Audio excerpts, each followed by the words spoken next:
Good day, everyone. My name is Raquel Ranyola, System Analyst of Genesis. I'm here to discuss the process of workflow in Genesis system. Workflow. What is workflow? Workflow is the series of activities that are necessary to complete a task. Our objective is to redefine and then reconstruct the components of lengthy business cycles so that the time required to execute a task is minimized and the transfer time between tasks is eliminated entirely. For the full setup guide, this will be on our bulletin that will be sent via email. Process of workflow has each event types and modules. So what are the event types? For the event types, we have 1. System generated automatic triggering, automatic deletion. 2. System generated automatic triggering, manual deletion. 3. System generated manual triggering, automatic deletion. 4. System generated manual triggering, manual deletion. 5 is the user defined. For each event type, we have a predefined events and event modules. So for the predefined events, we have distribution, reassignment, quotation, and change payment mode.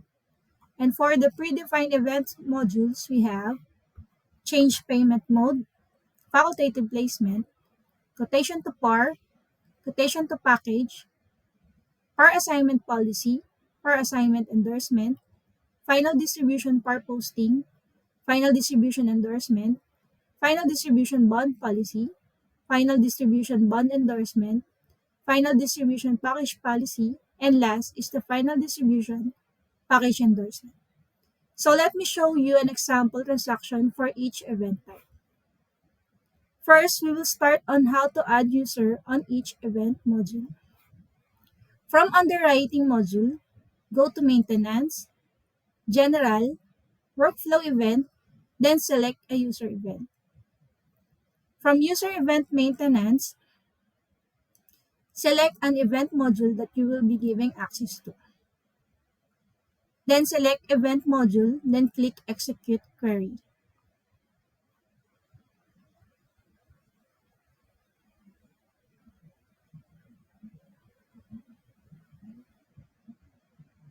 Then select a user that you will be giving access to in the list of values. And user that is added can only access the particular event module and will receive notifications via email. After adding user access, we can now proceed with the transaction.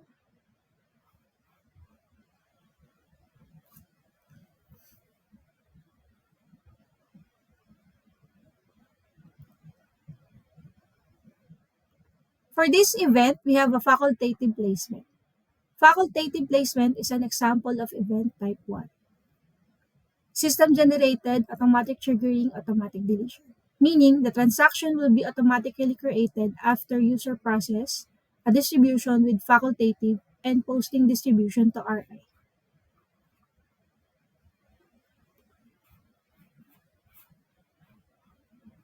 User that has access on that particular user event module will receive a notifications via email.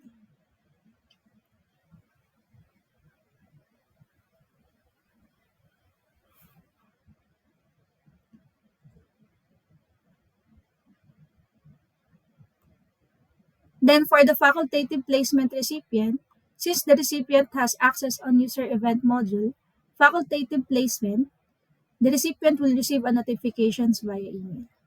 The email is composed of the following details. Upon login, prompt message will display that you have pending transactions in workflow event. This notification will stop if the transaction is already closed. So from the workflow event module, select facultative placement event module, select transaction details, then click process. Clicking yes will redirect you in a creating RI placement. Then the recipient will now process the facultative placement.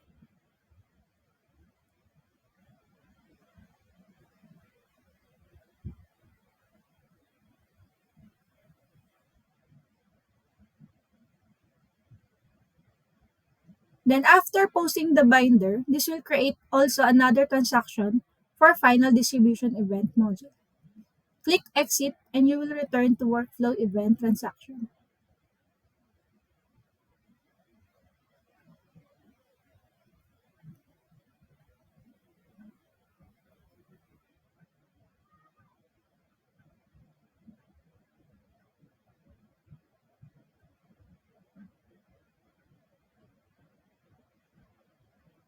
Since binder was already posted, the transaction for facultative placement is now closed. Final distribution is also an example of an event type 1.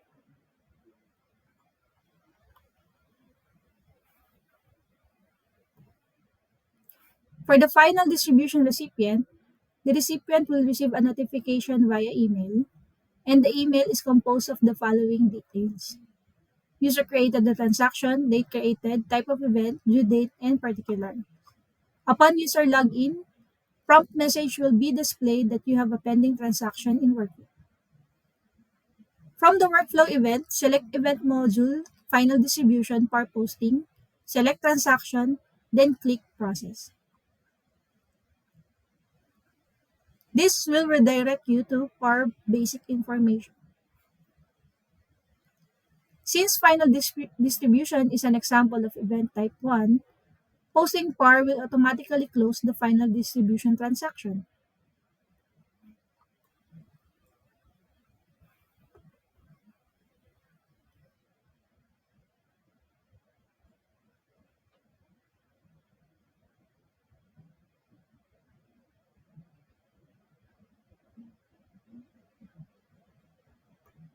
Then next event module, we have par reassignment. Par reassignment is an example of event type 2, which is a system-generated automatic triggering manual deletion, meaning the transaction will be automatically created after reassigning par to a new user. For this sample transaction, we select a par to be reassigned.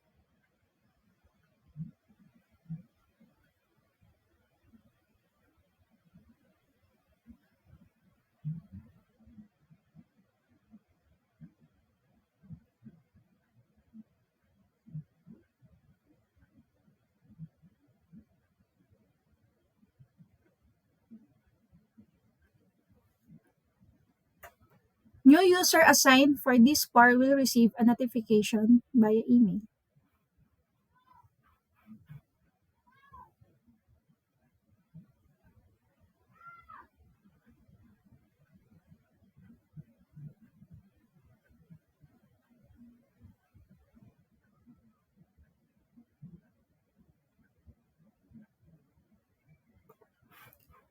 For the par assignment recipient, the recipient will receive a notification via email, and the email is composed of the following details.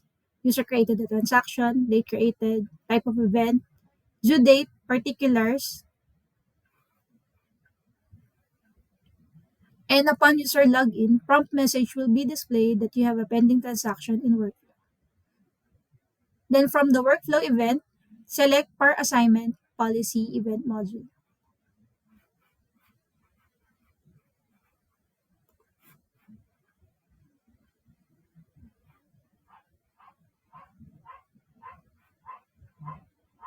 Select transaction, then click process. This will redirect you to par basic information. After processing, click exit to return in workflow event module.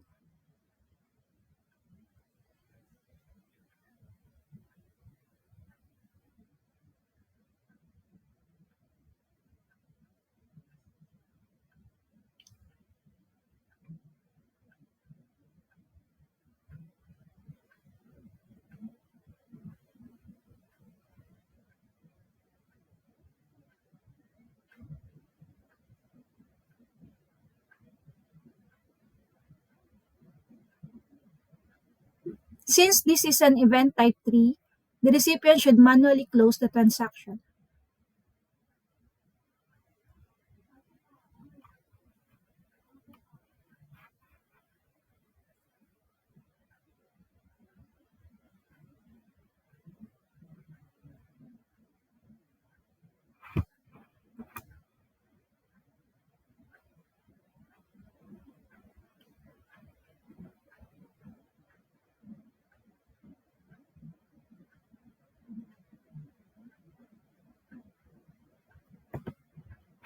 Next event module, we have a quotation to par. Quotation to par is an example of event type 3, system-generated, manual triggering automatic deletion.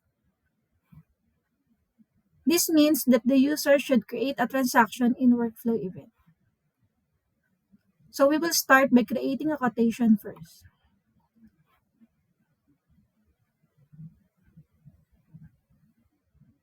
From the banner screen, click the marketing module, select quotation processing, quotation listing, select line, then click add.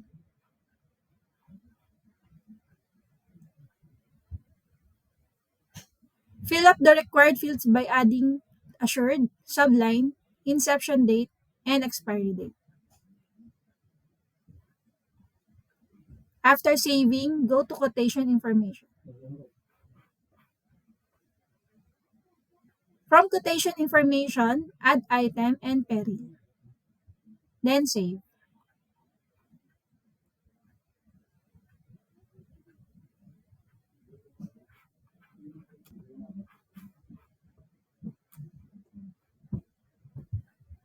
Then you can now copy the quotation number for this. We can exit this page and return to banner screen, then select workflow. Or from this module, we may go directly to workflow event list by clicking the notification bell, then select workflow. From workflow event, select quotation to par event module, then click create button.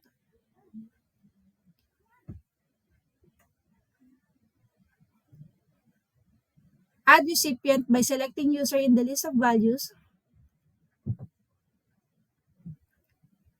Select date due to notify recipient for due date of this transaction. Add particulars and then paste quotation number. Add remarks, but this is only optional.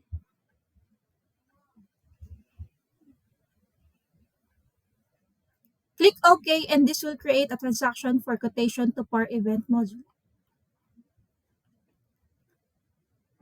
You may also see the history of transaction by clicking the history button.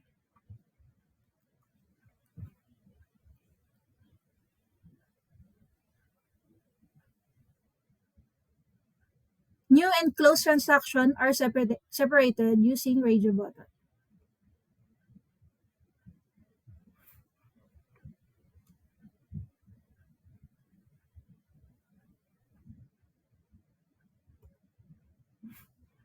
For the quotation to par recipient, the recipient will receive a notification via email. The email is composed of the following details: user created the transaction, date created, type of event, due date, and particulars.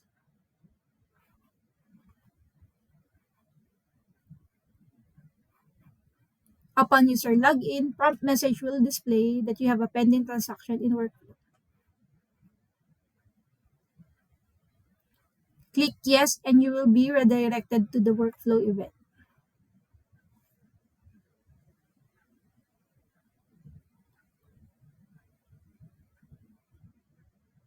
Then after clicking yes, select quotation to par policy event module. Then select transaction. Click process and you will be redirecting in creating par from code.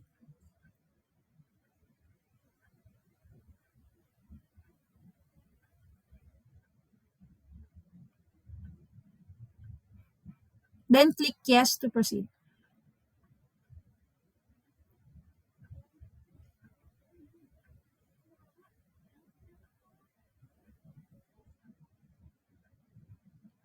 Then after processing, click exit page and you will return to the workflow event list.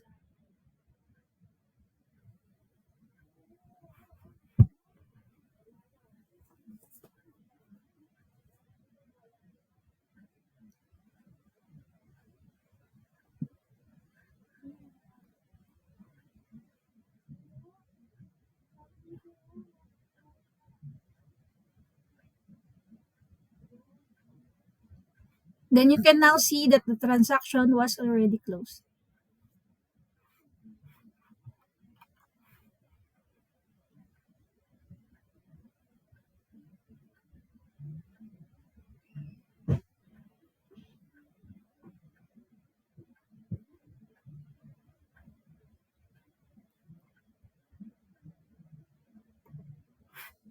Last one is the change payment mode. Change payment mode is an example of event type 4. system-generated, manual triggering, manual deletion. It means that the user should manually create a transaction from workflow event. Upon creation of transaction, add recipient by selecting user in the list of values. Select date due to notify recipient for due date of this transaction. Add particulars and then add policy number to process. Add remarks, but this is only optional. Then click OK. Selected recipient will now receive a notifications via email.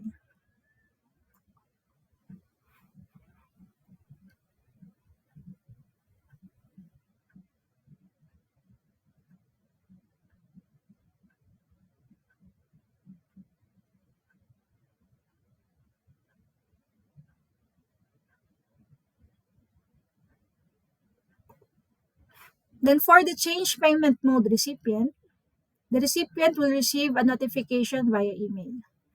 The email is composed of the following details, and upon user login, prompt message will be displayed that you have a pending transactions in workflow. Click yes and you will be redirected to workflow event. Select change payment mode event module, then select transaction. Click process and you will be redirected to change payment mode module. After processing, click exit to return to workflow event. Since this is an event type 4, recipient should manually close the transaction.